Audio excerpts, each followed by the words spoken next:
everyone, and welcome to the Room of Acquirement, or to be more precise, my Room of Acquirement.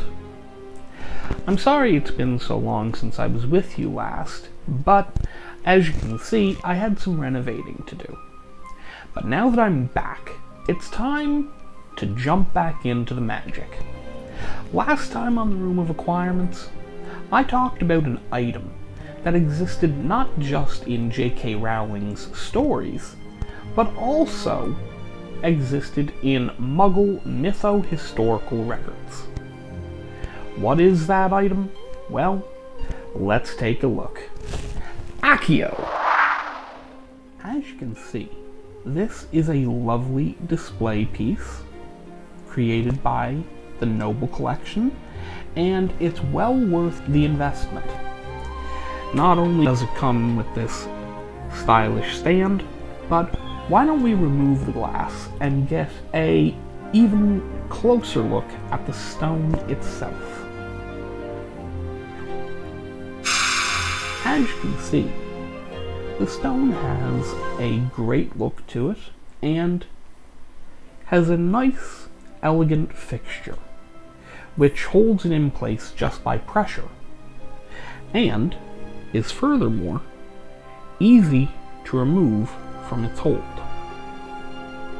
One of the other things is, once it's removed, you can see that it's about the right size for a Philosopher's Stone, and as you can see by some of the angles here, it bears a striking resemblance to the stone that we see in film. When held up to the light, it has the right transparency, the right color, the right glossy texture, as well as the telltale marks of use that we also see in the films. So, enough of the show, it's time for the tell. What's really interesting is that the Philosopher's Stone isn't the only thing of Muggle mytho-historical records that appears in J.K. Rowling's telling of the Philosopher's Stone, or Sorcerer's Stone. Nicholas Flamel was not just a fictional character created by J.K. Rowling, he was actually a real alchemist. The Philosopher's Stone was one of the most sought-after substances amongst alchemists, and so, when Nicholas Flamel made the claim to have changed lead into pure gold, naturally, many other alchemists were skeptical about this. However, at the same time, Nicholas Flamel became very wealthy, giving credit to his claim that he may have indeed created the Philosopher's Stone. It's important to note that the Muggle version of the Philosopher's Stone is actually more powerful than the Philosopher's Stone that we hear about in J.K. Rowling's work. Not only does the stone transform any pure metal into gold, but it also produces the elixir of life, which not only makes the drinker immortal, but also maintains their youth.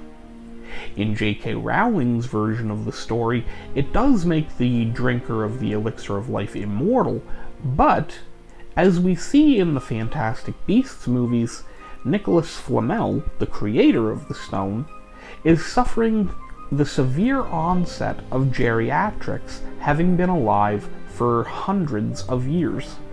As a result, it's easy to conclude that the Philosopher's Stone in the wizarding world isn't even as powerful as its mytho-historical counterpart in the Muggle world. Now, before you go today, one last little treat. You may have noticed throughout the video I've been holding a wand in my hand. This wand does not belong to any famous character from the movies or the books. Instead, this wand was used during the filming of the Philosopher's / Sorcerer's Stone and the Chamber of Secrets. It was used by one of the extras, and was bestowed upon me during my trip to the set, which I talked about in my video of Precious Memories. Coincidentally, the robe of Gryffindor that you see over in the corner was also used by an extra during the filming of the first 2 Harry Potter films. Which scenes this robe and that wand appear in, I do not know. But I do know that that robe and this wand are actual props straight from the Harry Potter set itself. That's all for today on the Room of Acquirement. I hope to see you next time. Be sure to spell that like button and charm that bell so that you don't miss a single magical item. Until next time, however, Depulso!